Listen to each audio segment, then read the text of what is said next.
दोस्तों, वीडियो शुरू करने से पहले मैं आप सभी लोगों को थैंक यू बोलना चाहता हूं कि आपने इस वीडियो पर क्लिक किया। लेकिन मैं आप लोगों से एक छोटी सी रिक्वेस्ट भी करना चाहता हूं।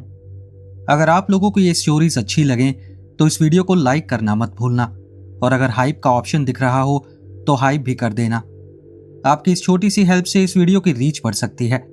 और अगर अभी तक आपने चैनल सब्सक्राइब नहीं किया है तो चैनल भी सब्सक्राइब कर लें, ताकि फ्यूचर में आने वाली स्टोरीज के नोटिफिकेशंस आपको वक्त पर मिलते रहें। एक और बात, अगर इस वीडियो पर 1K लाइक आते हैं तो मैं आने वाले संडे पर लाइव आऊंगा और अपने साथ घटित एक सच्ची कहानी सुनाऊंगा। साथ ही मैं Q&A सेशन भी करूंगा, जिसमें आप मुझसे मेरे बारे में और मेरे कंटेंट के बारे में सवाल पूछ सकते हैं। तो चलिए शुरू करते हैं आज की पहली कहानी। वर्मोंट में बड़ा होने का मतलब था बोनफायर, बेन एंड जेरी की आइसक्रीम, सबसे खूबसूरत पतझड़ के पत्ते और दुनिया का सबसे अच्छा मेपल सिरप। लेकिन इसका मतलब उस अजीब इलाके से भी था जिसे बेनिंगटन ट्रायंगल कहा जाता है, जिसके बारे में मुझे तब तक कुछ नहीं पता था जब तक मैं 20 साल का नहीं हुआ। और काश मुझे उस बदनसीब जगह के बारे में कभी पता ही ना चलता। मेरी बचपन की सबसे अच्छी दोस्त डियाना हमेशा से ही भूतों की खोज में लगी रहती थी।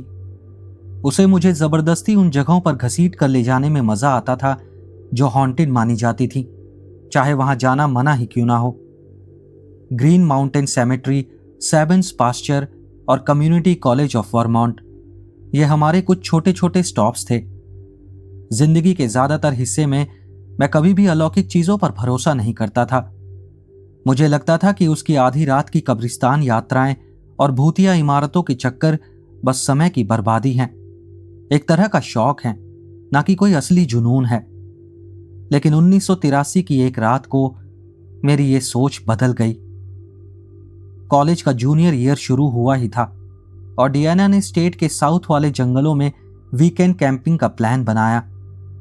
उसने ये भी वादा किया कि इस ट्रिप पर कोई घोस्ट हंटिंग नहीं होगी, जो मेरे लिए एक अच्छा बदलाव था। मैं बस चाहता था कि वर्मोंट की जबरदस्त सर्दियों में घरों में बंद रहने से पहले कुछ दिन कुदरत के बीच सुकून से गुजरें।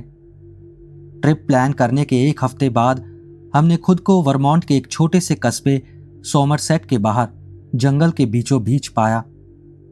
वो 12 अक्टूबर की सुबह थी और जल्द ही हमने एक बढ़िया सा कैंप साइट तैयार कर लिया।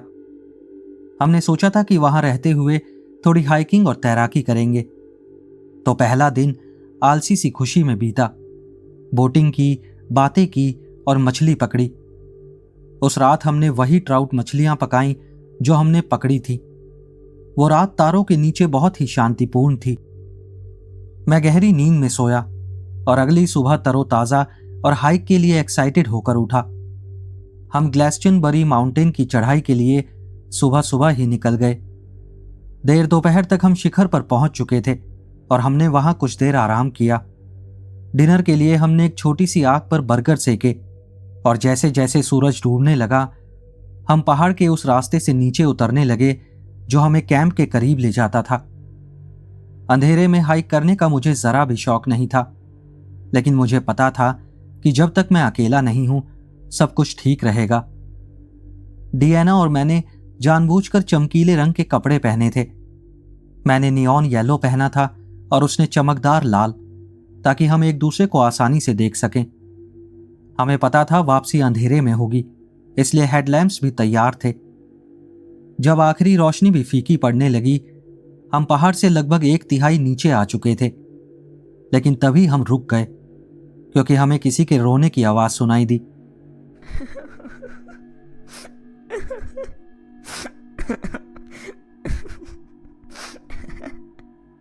हम ट्रेल के बीचों बीच रुककर चारों तरफ देखने लगे कि यह आवाज है क्या और कहां से आ रही है। वो साफ तौर पर किसी छोटे बच्चे के रोने की आवाज थी। वो किसी माउंटेन लायन या जानवर की औरत जैसी आवाज नहीं थी। मैंने जंगल में इतना वक्त बिताया था कि मैं ये फर्क आसानी से समझ सकता था, और उस रोने की आवाज में कुछ ऐसा था जिसने मुझे बेचैन कर दिया। उस पहाड़ पर कोई भी नहीं रहता था और जितनी देर हम वहां थे हमने किसी को देखा भी नहीं था। मैंने आंखें गड़ाकर देखना शुरू किया, लेकिन घनी झाड़ियों के बीच मुझे कोई और टॉर्च या लालटेन नहीं दिखी। मुझे लगा मैंने पेड़ों के बीच कहीं दूर कुछ लाल रंग हिलता हुआ देखा, लेकिन वो ट्रेल छोड़कर सीधे जंगल के अंदर जा रही थी। वो मेरी दोस्त थी। मैंने चिल्लाकर उसे वापस आने को कहा, लेकिन उसने मना कर दिया। बोली कि वो किसी बच्चे को जंगल में अकेला नहीं छोड़ सकती। मैंने समझाने की कोशिश की कि शायद कोई परिवार पास में कैंपिंग कर रहा होगा और उनका बच्चा रो रहा होगा, लेकिन उसने मेरी बात अनसुनी कर दी और आवाज की दिशा में बढ़ती रही। अपने बेहतर फैसले के खिलाफ जाकर मैं भी उसके पीछे चल पड़ा। ट्रेल छोड़ने से पहले मैं एक पल को हिचकिचाया। मैं नहीं चाहता था कि वो इस अंधेरे जंगल में दौड़ती रहे और खो जाए या घायल हो जाए, लेकिन जिस जगह को हम ठीक से जानते भी नहीं थे, वहां ट्रेल से हटना भी मुझे सुरक्षित नहीं लग रहा था। 10 मिनट के अंदर ही मुझे अपने फैसले पर पछतावा होने लगा। पहले कुछ मिनटों तक मैं उसे देख पा रहा था, फिर उसकी शर्ट भी मेरी नजरों से ओझल हो गई, यहां तक कि सूखे पतझड़ के पत्तों पर पड़ते उसके तेज कदमों की आवाज भी धीरे धीरे गायब हो गई। मैं चाहे जितना चिल्लाया, वो वापस नहीं आई। मैं कान लगाकर सुनने लगा, किसी भी आवाज को पकड़ने की कोशिश करने लगा, और तभी मुझे आंख के कोने से लाल रंग की एक झलक दिखी। मुझे लगा डियाना वापस आ गई है और मुझे राहत मिली। मैं मुस्कुराता हुआ झट से घूम गया, लेकिन मेरी राहत तुरंत ही उलझन में बदल गई। वहां कोई भी नहीं था, और कुछ सेकंड बाद मुझे एहसास हुआ वहां एक बच्चा खड़ा था। उसने भी लाल रंग की जैकेट पहनी हुई थी। वो बच्चा वहां खड़ा होकर रो रहा था। उसे उस हालत में देखकर मेरा डर थोड़ा सा कम हो गया। मैंने पूछा, अरे बच्चे, तुम्हारे मम्मी पापा कहाँ हैं? मुझे नहीं पता, मम्मी यहीं थी, लेकिन अब नहीं है। मैं झुककर उसके आंखों के बराबर आ गया, यह ध्यान रखते हुए कि मेरे हेडलैम्प की रोशनी उसकी आंखों में ना पड़े। तुम्हारा नाम क्या है बच्चे? पॉल। पॉल, मैं जॉन हूं। तुमसे मिलकर अच्छा लगा। पॉल ने किसी बड़े आदमी की तरह अपना हाथ आगे बढ़ाया और मैंने हल्की मुस्कान के साथ उसका हाथ थाम लिया। वो एक प्यारा सा बच्चा था और पहली बार मुझे अच्छा लगा कि हम ट्रेल से हटकर उसे ढूंढने आए थे। चलो, तुम्हारी मॉम और मेरी दोस्त को ढूंढते हैं, ठीक है? उसने भरोसे के साथ सर हिलाया और अपना हाथ मेरे हाथ में थमा दिया।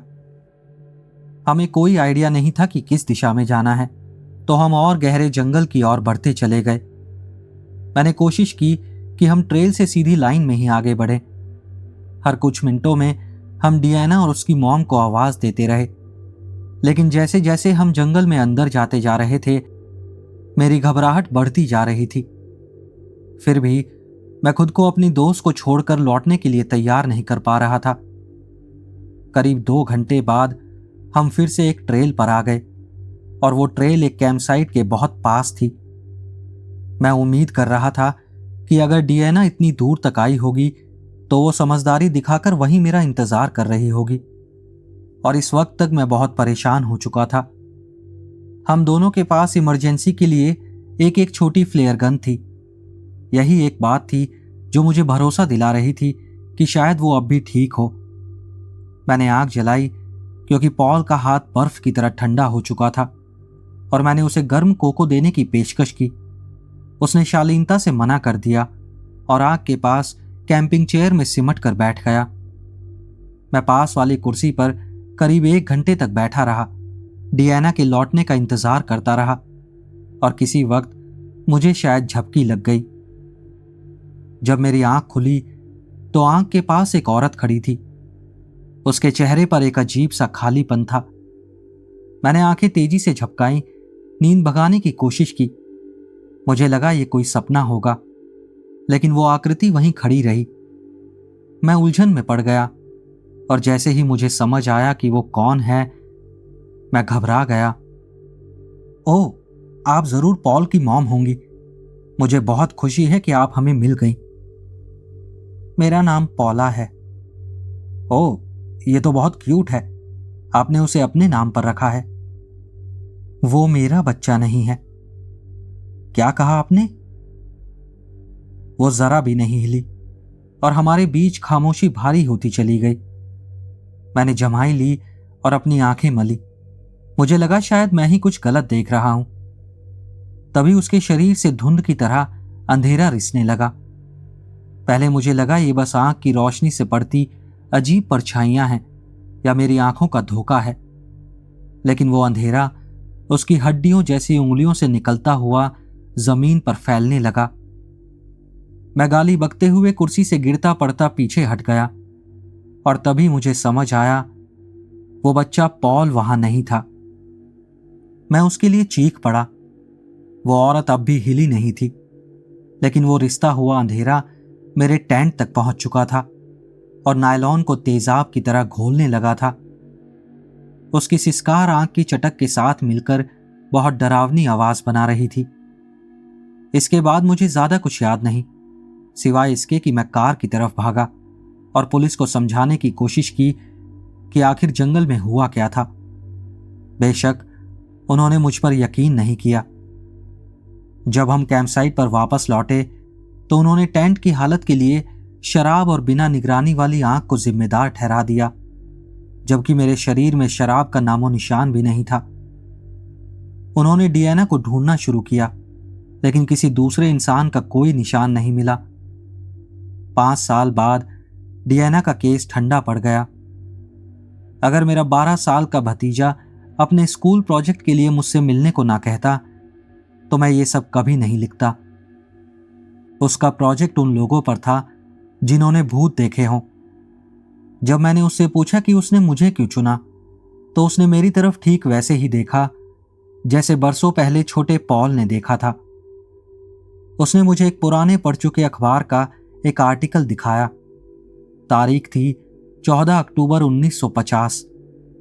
उसमें एक छोटे लड़के की तस्वीर थी, उसी जानी पहचानी लाल जैकेट में।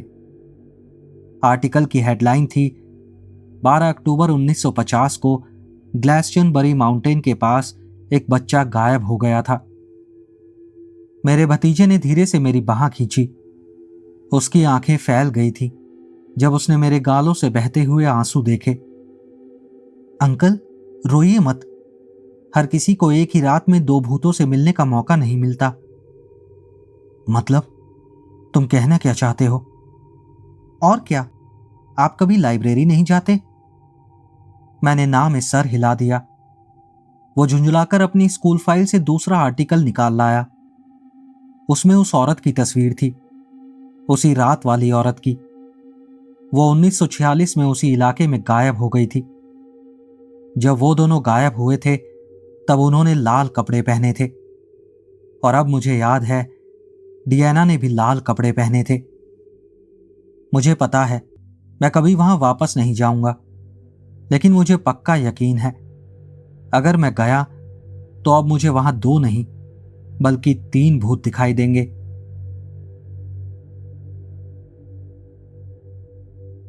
जो कहानी मैं आपको बताने वाला हूं वो एक फैमिली कैंपिंग ट्रिप की कहानी है। हर साल की तरह एक और फैमिली कैंपिंग ट्रिप फिर से आ गई थी। नॉर्थ क्वींसलैंड में स्कूल की छुट्टियां थीं और मैं अपने परिवार के साथ कार में बैठकर छुट्टियां मनाने निकल पड़ा। मुझे तो वो सफर कई दिनों का लगा, लेकिन असल में वो बस 8 घंटे की ड्राइव थी।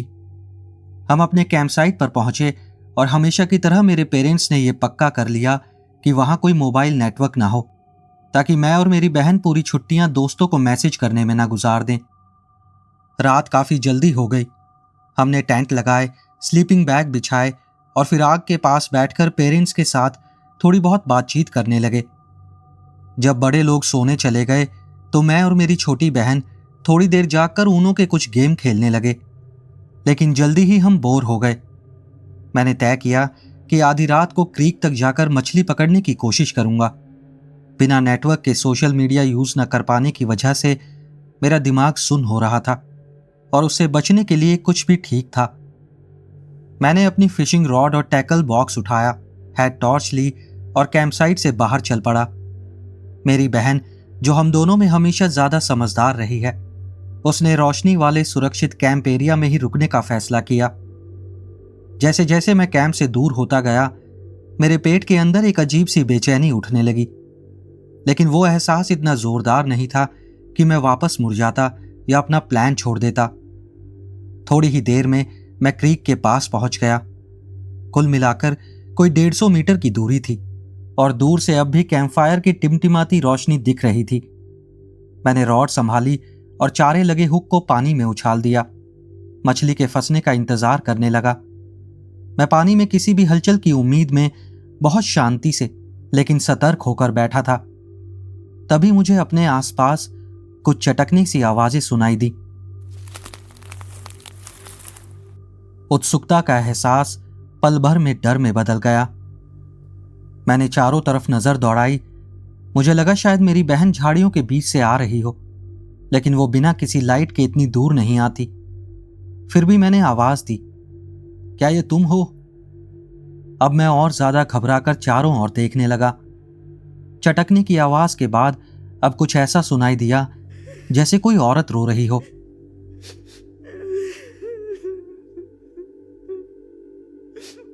मैं घबराहट में हेड टॉर्च का स्विच ढूंढने लगा और उसे जला दिया।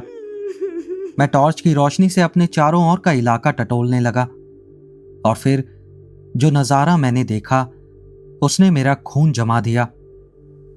घनी झाड़ियों के बीच मुझे एक औरत जैसी आकृति दिखी, लेकिन वो औरत जमीन से ऊपर तैर रही थी। मैं उसके पैर या पांव देख ही नहीं पा रहा था, बस ऊपरी धड़ दिखाई दे रहा था। उसकी शर्ट या ड्रेस फटी चीथड़ी लग रही थी। उसका चेहरा डरावना था। लंबे काले बाल उसके चेहरे के आगे लटके हुए थे। ऐसा चेहरा जिसमें मुझे उसकी आंखें दिखाई ही नहीं दे रही थी और उसकी बाहों पर खून जैसा कुछ फैला हुआ था। उसे देखते ही मेरे हाथ से फिशिंग रॉड छूट गई और फिर उस औरत ने मेरी तरफ मुंह घुमा लिया। मैं जिंदगी में कभी इतनी तेज नहीं भागा था। मैं पूरी ताकत से कैंप की तरफ दौड़ा और भागते हुए मेरी गर्दन के पीछे बर्फ सी ठंडक महसूस हुई। अरे क्या हुआ? तुम्हारा फिशिंग का सामान कहाँ है? कैंप पहुंचते ही मेरी बहन ने पूछा। वो टूट गया। तुम इतनी तेजी से क्यों भाग रहे थे?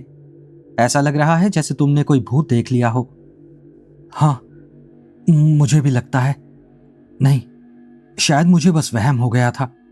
मैं डर गया था। तुम कितने डरपोक हो। वो मुझे चिढ़ाने लगी। उस रात मैं ठीक से सो नहीं पाया और जितनी भी रातें हम वहां रहे, मैं एक रात भी ढंग से नहीं सोया और सूरज ढलने के बाद तो मैं कैंप साइट से बाहर भी नहीं गया। वापसी की ड्राइव में मैंने अपने पेरेंट्स से पूछा, डैड, जिस इलाके में हम कैंप कर रहे थे वहां आसपास कोई औरत या कोई और रहता है क्या? नहीं बेटा, वहां दूर दूर तक कोई नहीं रहता, मेरी मां ने जवाब दिया। तभी मेरे डैड बोले, लेकिन मैंने सुना है सालों पहले उसी क्रीक में एक औरत डूब कर मर गई थी। मेरी मॉम ने झट से उनकी बाह पर मार दिया, लेकिन उनकी ये बात सुनकर मेरा पूरा शरीर ठंडा पड़ गया। मेरे लिए ये इस बात की पुष्टि थी कि उस रात मैं सिर्फ वहम नहीं देख रहा था। आज तक मेरे पास जवाबों से ज्यादा सवाल हैं और मैं खुद को मजबूर करता हूं कि उसके बारे में ज्यादा ना सोचूं, लेकिन कसम से वो मेरी जिंदगी का सबसे डरावना पल था।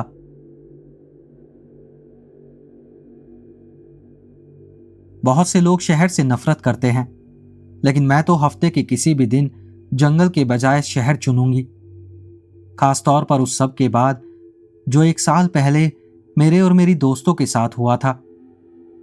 मेरी एक दोस्त का अपने मंगेतर से हाल ही में ब्रेकअप हुआ था, जिसके साथ वो करीब 7 साल से थी और वो इस ब्रेकअप को बिल्कुल भी ठीक तरह से हैंडल नहीं कर पा रही थी और इसमें उसकी कोई गलती भी नहीं थी।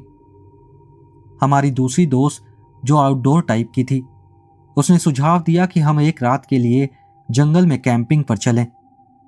हैरानी की बात यह थी कि हमारी वो दोस्त इस आइडिया के लिए तैयार हो गई और हम लोग एक गर्ल्स ट्रिप के लिए तैयार हो गए। तो हम तीनों ने जंगल के बीचों बीच एक छोटा सा प्यारा कॉटेज ढूंढ लिया, सिर्फ एक रात रुकने के लिए। मैं एक्साइटेड थी कि लड़कियों के साथ एक ऐसी रात मिलेगी जो ना शहर में हो और ना ही सजने संवरने का झंझट हो। लेकिन जैसे ही हम वहां पहुंचे, मेरी हाल ही में ब्रेकअप वाली दोस्त बोर होने लगी और मुझे पहले से पता था कि ऐसा ही होगा। उसने आसपास के लोकल बार ढूंढने शुरू कर दिए और आखिरकार पास के कस्बे में हमें एक छोटा सा बार मिल गया। अब मेरे लिए तो यही कैंपिंग थी। कम से कम मैं तो यही मजाक करती रही। फिर भी माहौल में बदलाव अच्छा लग रहा था। हम उस लोकल बार में गए और अच्छा लगा कि शहर वाली भीड़भाड़ की टेंशन नहीं थी। बार में बस कुछ गिने चुने लोकल लोग थे। कम से कम मुझे तो ऐसा ही लगा। मेरी दोस्त ने बार में बैठे एक आदमी से बातचीत शुरू कर दी। वो अधेड़ उम्र का था, लेकिन एक रफ टफ तरीके से हैंडसम था। मुझे नहीं पता शराब का असर था या उसका टूटा हुआ दिल, लेकिन जो भी था वो उस आदमी के साथ खुलकर फ्लर्ट कर रही थी और ये काफी देर तक चलता रहा। फिर आखिरकार वो उससे अलग हुई और बोली कि अब वो कॉटेज लौटने के लिए तैयार है। वापसी के रास्ते में हम उसे उसके बार वाले दोस्त को लेकर चिढ़ाने लगे, लेकिन उसने हंसकर टाल दिया। बोली कि इतनी बड़ी बात नहीं है। हम कॉटेज लौटे, बस एक एक गिलास वाइन पी और फिर सोने का फैसला किया। अब यह साफ हो चुका था कि कैंपिंग हमारे बस की नहीं थी। बिना वाईफाई और बिना किसी काम के उस छोटे से कॉटेज में रहना हमें बिल्कुल भी पसंद नहीं आ रहा था। मुझे पता है हमारी दोस्त ने यह सब अच्छे इरादे से प्लान किया था, लेकिन मजा नहीं आ रहा था। हम तीनों ने लिविंग रूम में साथ में सोने का फैसला किया, एक सोफे पर, एक लव सीट पर और एक रिक्लाइनर पर। और ज्यादा देर नहीं लगी और हम तीनों सो गईं। सुबह 3 बजे के थोड़ी देर बाद मेरी एक दोस्त ने मुझे हिलाकर जगाया। वो बहुत परेशान लग रही थी। उसने कहा कि उसने दरवाजे का हैंडल हिलने की आवाज सुनी है। मैं हंस पड़ी और बोली कि वो बेवजह डर रही है, और तभी वही आवाज मैंने भी सुनी। दरवाजा सच में हिल रहा था, और हल्का नहीं। जो भी कोई बाहर था वो कॉटेज में घुसने की पूरी कोशिश कर रहा था। हम इतनी डर गई थी कि उठने की हिम्मत भी नहीं हुई। हम सोफे पर एक दूसरे से चिपक गईं और कंबल चेहरे तक खींच लिया। कॉटेज इतना छोटा था कि आगे के दरवाजे से पूरे घर का चक्कर सेकंडों में लगाया जा सकता था, और वो जो भी कोई था उसने ठीक यही किया। हम बाहर पड़ते हर कदम की आवाज सुन रहे थे। वो चुपके चुपके चल रहा था, लेकिन हर कदम पर टहनी टूटने की आवाज आ रही थी। वो घूमता हुआ कॉटेज के पीछे पहुंचा, और वही हिस्सा उस सोफे के पीछे था जिस पर हम लेटी थी। उसके पीछे एक बड़ी सी खिड़की थी।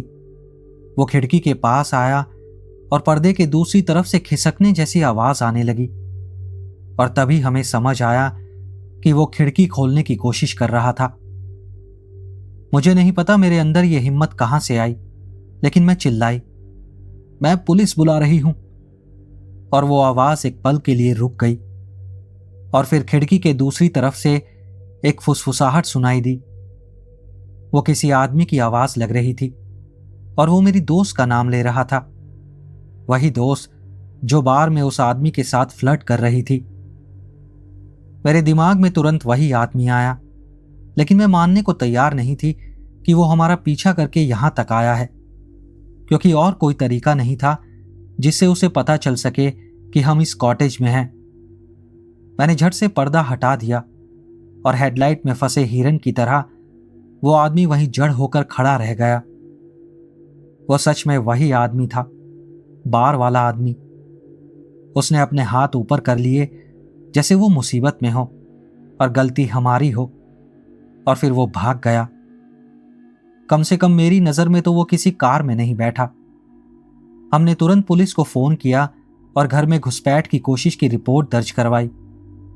मुझे नहीं पता उसके बाद कुछ हुआ भी या नहीं, क्योंकि हम सुबह होते ही वहां से निकल गए, पुलिस के जाने के थोड़ी ही देर बाद।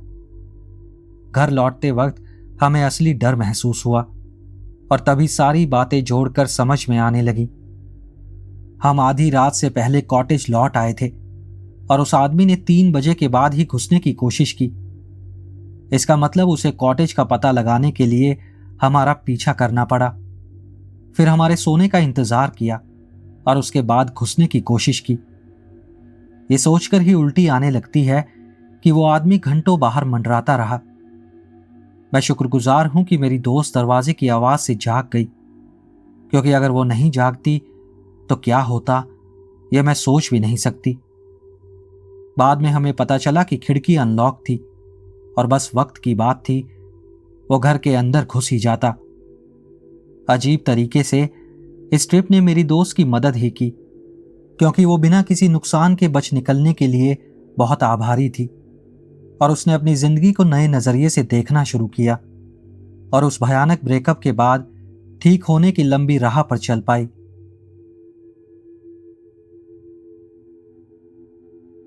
पाटाप्स्को स्टेट पार्क कभी मेरी पूरी दुनिया की सबसे पसंदीदा जगहों में से एक हुआ करती थी।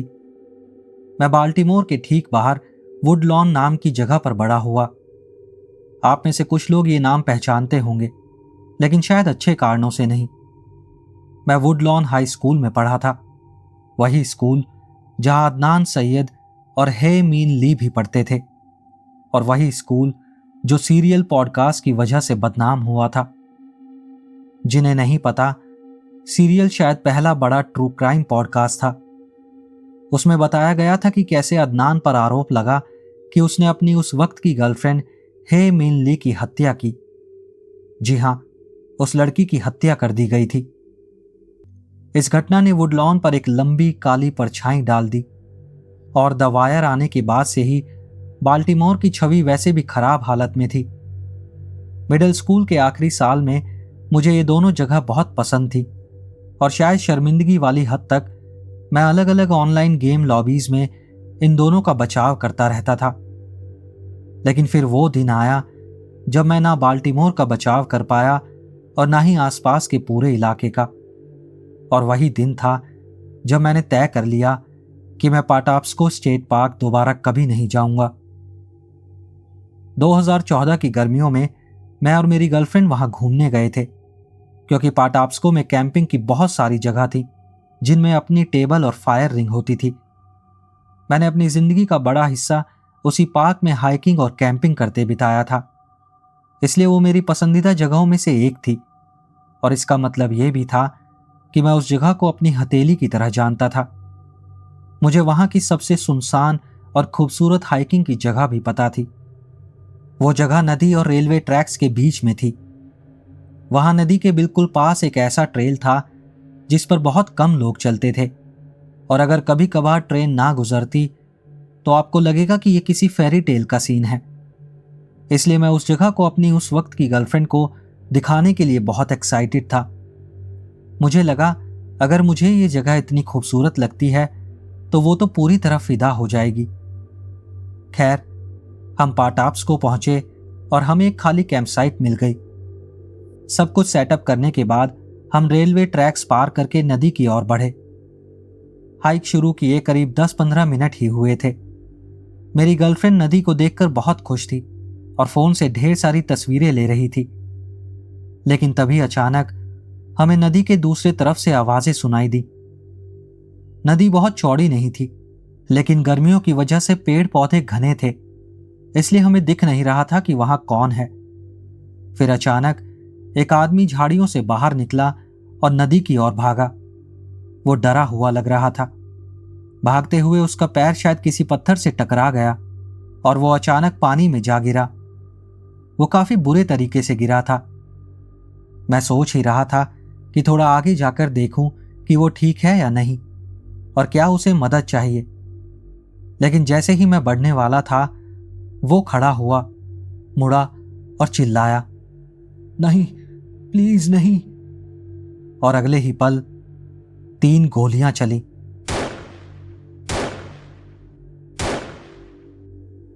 और वो आदमी पीछे की ओर गिरकर फिर से नदी में जा पड़ा। सब कुछ सेकंड्स में खत्म हो गया। हमने आवाजें सुनी, उसे गिरते देखा, वो खड़ा हुआ और अब वो मर चुका था। और कसम से मुझे नहीं लगता कि उसकी पीठ पानी को छू भी पाई थी। कि उससे पहले ही हम दोनों दौड़ पड़े। जरा सी देर में सब कुछ पलट गया था। सिर्फ दौड़ने की दिशा नहीं, पूरी दुनिया उलट गई थी। एक पल पहले मैं महीनों में सबसे ज्यादा खुश था और अगले ही पल हम अपनी जान बचाकर भाग रहे थे। मुझे पता है गोलियां हम पर नहीं चल रही थी, लेकिन अगर कोई ऐसा कर सकता है तो वो गवाह को भी नहीं छोड़ना चाहेगा। जो बात आज भी मेरे साथ चिपकी हुई है वो ये है कि मैं जितना तेज भाग सकता था उतना तेज नहीं भागा। दौड़ते वक्त मैं खुद को अपनी गर्लफ्रेंड और शूटर के बीच रखने की कोशिश कर रहा था, ये सोचते हुए कि अगर किसी को गोली लगे तो वो मुझे लगे, उसे नहीं। मैं ये हीरो बनने के लिए नहीं कह रहा, ये बस एक स्वाभाविक प्रतिक्रिया थी। मुझे बस वो रोंगटे खड़े कर देने वाला एहसास याद है जब मैं पेड़ों के बीच पूरी ताकत से भागना चाहता था, लेकिन तब भी खुद को धीमा कर रहा था, ये उम्मीद करते हुए कि गोली मुझे भी ना लगे, और अगर लग भी जाए तो गोली मुझे भेद कर उसे ना लगे। वैसे वो कमाल की थी, वो हवा की तरह भाग रही थी। वो जरा भी धीमी नहीं पड़ी जब तक हम सुरक्षित रेलवे ट्रैक्स के उस पार नहीं पहुंच गए। बिना किसी शक के वो मेरी जिंदगी के सबसे डरावने मिनट थे। अगर मैं अकेला होता या किसी लड़के दोस्त के साथ होता तो भी वो सब डरावना होता, लेकिन मेरे साथ मेरी गर्लफ्रेंड थी और इसी वजह से सब कुछ कई गुना ज्यादा डरावना था। शायद उसे बचाने की वो प्राकृतिक भावना थी, लेकिन साथ ही मुझे पता था कि अगर हालात बिगड़ते तो मैं बंदूक वाले आदमी से उसे बचा नहीं पाता। मैं बस उसे ढाल बनकर ढक सकता था, और मुझे इस बात पर गर्व है कि मैंने ऐसा किया। फिर भी वो कुछ मिनट बहुत भयानक थे और आखिरकार हम सुरक्षित निकल आए। और जैसे ही मुमकिन हुआ हमने पुलिस को कॉल किया, लेकिन मुझे नहीं पता उस आदमी के बारे में क्या हुआ जिसे गोली लगी थी, और जहां तक मुझे मालूम है उसका कातिल आज तक नहीं पकड़ा गया। दोस्तों, अगर आपको ये स्टोरीज अच्छी लगी हो तो इस वीडियो को लाइक और हाइप करना मत भूलना। और अगर आप सच्चे अर्बन लेजेंड्स की कहानियां सुनना चाहते हैं तो स्क्रीन पर दिख रही वीडियो पर क्लिक करें। मिलते हैं अगली वीडियो में ऐसी ही और कहानियों के साथ। नमस्कार।